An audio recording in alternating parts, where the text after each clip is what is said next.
Hello everyone and welcome back to Ravade Reads, the series where I talk about comics, what happens in them, who made them, what I like and don't like, and whether or not I think you should read it. It's like a mix between a reaction video, a podcast, maybe even a tiny bit of ASMR meant to give you the gist of a comic, while leaving enough for you to discover on your own. Today I'll continue to read through the Walking Dead comic series with Volume 4, The Heart's Desire. If you haven't already, go check out the previous videos where I've read through Volumes 1 through 3, with this especially being a continuation of 3, I'm assuming. I mean, we're going to read through it together, I guess, and find out. But just as a warning, this is a very violent, gruesome series because of zombies and all that. You get the idea, right? You clicked on the video, so you know what it's all about. Let's follow yet another big cliffhanger with the first issue of this volume, issue 19. A mysterious woman walks through a horde of walkers with two of them shackled in chains and their mouths and arms removed so they don't attack her, while also allowing her to blend in with the undead. As she kills any hostile walkers with her katana, she notices Otis, who had been on Herschel's farm this whole time, speeding by on a carriage on his way to the prison, and the mysterious woman follows him. Back at the prison, Dexter threatens Rick and the group to leave, but Rick is a bit smarter than him. It turns out Dexter and Andrew got all the guns of the prison from A block, which Rick had already guessed was full of walkers that are now making their way over towards them. They stop fighting each other to kill the walkers just as Otis arrives outside the prison. He gets ambushed, but is saved by that mysterious woman. During the chaos, Dexter tells Rick that he should have just let the walkers kill him, so Rick shoots him in the head. This is a big moment for Rick, as he's been pretty rational or moral throughout these issues, but this is the first sign of him turning like true survivor. It's pretty cold, but it was probably the only way to stop Dexter from killing anyone in his group. He tries to play it off as an accident, a stray bullet must have hit him, but I'm pretty sure Tyrese saw what really happened. After all of this, the woman named Michonne and Otis join with the rest of the group.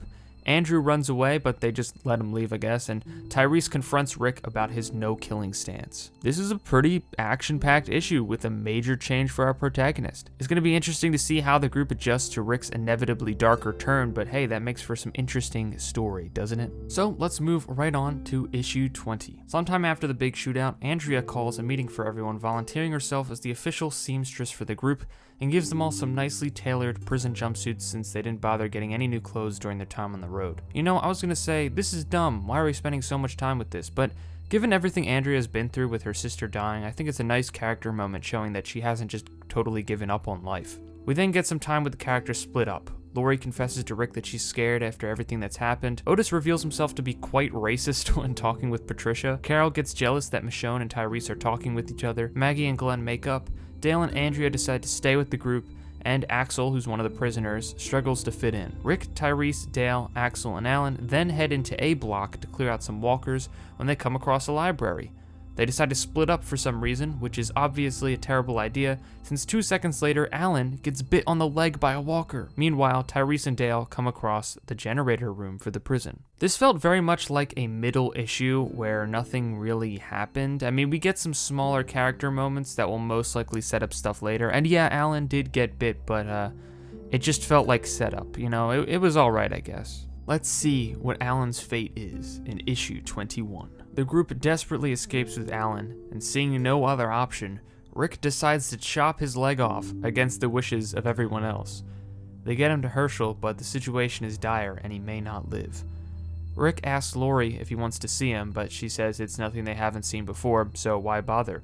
Which is really pessimistic. Meanwhile, Carol sees Tyrese cheating on her with Michonne. Not a great first impression, Michonne, by the way. While Glenn and Maggie hang out, naked for some reason. Afterwards, Andrea finds Michonne talking to herself in her cell. It's kind of creepy. Yeah, I feel basically the same way as I do about the last issue. Like the overall story, it doesn't feel like a lot of progress was made. Maybe it's just, the smaller moments are setting up towards bigger things, but I guess it's just the structure of these volumes. They're slow burns until the big conclusions, but it does make each individual issue feel less noteworthy. Hopefully more directly impactful things will happen in issue 22. That night, Michonne very rudely tells Andrea that she wasn't talking to anyone, which she obviously was.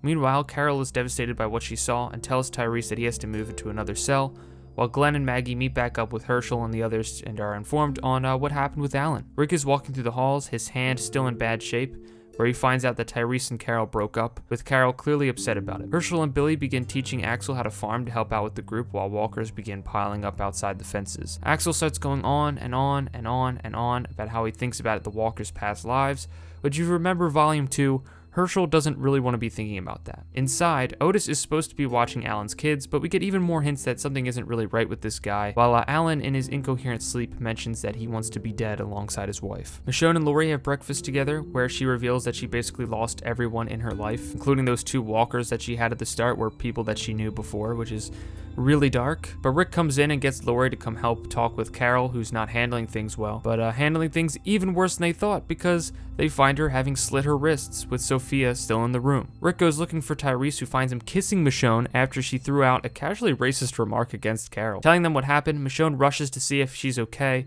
but Rick stays behind, screaming at Tyrese that it's his fault, somehow.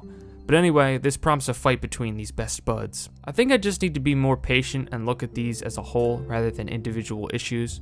Regardless, more stuff definitely happened this time around, although I'm a little bit confused about Rick lashing out on Tyrese. Maybe he's just projecting because the group is really tense right now, but I just didn't really understand his argument at all. I don't see how it's Tyrese's fault that this happened, but I guess we'll just have to see though. Will Carol survive in issue 23? Rick and Tyrese continue their fight, calling each other out for various things like Tyrese murdering Chris for killing his daughter and Rick killing Dexter. The thing about this fight, in my opinion, is that Rick comes across completely in the wrong here. It seems like he's just angry and trying to cause problems for the sake of it to let his anger loose. But during the fight, Rick ends up falling from a balcony with Tyrese trying to help him, while many others in the prison are hearing the things that they were yelling about, things that they hadn't exactly revealed to everybody yet. When their fight is over, Andrea reveals the sad news that Alan is dead.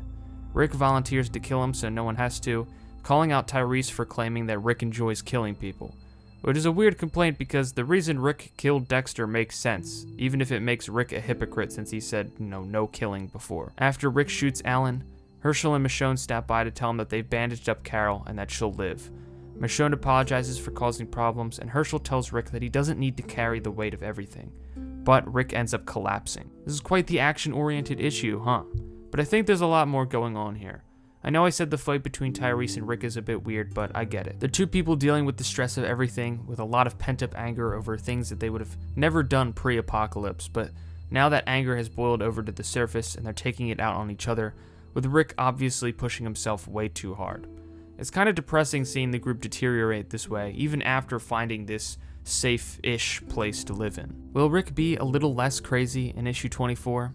Let's go find out. Rick finally wakes up after 26 hours of being unconscious to find Carol wanting to kiss him for defending her against Tyrese. I think it's pretty clear that she's got some emotional issues. Anyway, Dale stops by to tell Rick that he's not the leader anymore, but instead part of a Democratic committee alongside him, Tyrese, and Herschel. Rick tells him that he wants to speak with the others, and I can sense some drama coming. It's summer now, and the others are planting seeds quickly so that they can have food to eat, but Rick stops them to say what he has to say. He wants to clear the air with the group, and Tyrese claims they're upset with Rick for killing Dexter, which completely sets him off. Rick is fine not being their leader anymore, but he will do whatever it takes to keep the group safe. It's almost been a year of this zombie apocalypse, and nothing is going back to the way things were, no one is coming to rescue them, and he even claims you kill, you die is the most naive thing he's ever said. In fact, you kill, you live is the new rule. The only way they can live, they can protect others, is to somewhat become savages themselves, and that they have changed the moment they started killing walkers. Every moment they live surrounded by the walkers, they live on borrowed time. The defenses surrounding the prison don't protect them from the Walking Dead, because as Rick puts it, we are the Walking Dead. This was the best issue in quite some time. I can't do Rick's final speech justice with just a recap. I mean, it's really good and almost half the issue. That's why I say you should go check it out for yourself. But I think this really marks a change in the series, much like the end of Volume 1 and Volume 2. Things are going to be different now, even darker. These past 2 volumes have really shown that humans are their own worst enemy, and that people are changing, whatever that entails. That's going to do it for Volume 4. Last time when I covered Volume 3, I waited to give my initial thoughts and suggestions because it felt like only the first half of a story, and this volume covering, the second half. And yeah, when you put both volumes together, it is just as good as the first 2. I mean, you can really feel these characters leaving their old world behind and becoming true survivors. I would definitely suggest this to anyone who has read the past 3 volumes, just any fan of zombies, comics, or just drama in general. I think Volume 3 might leave people a bit unsatisfied as it doesn't really conclude in a sense, but I say continue with Volume 4 and you'll be really happy. Well, that's it for this one. Leave a like, subscribe, turn on notifications to know when I post, and comment what you thought of Volume 4, The Heart's Desire. Until then, I'll see y'all next time. Goodbye.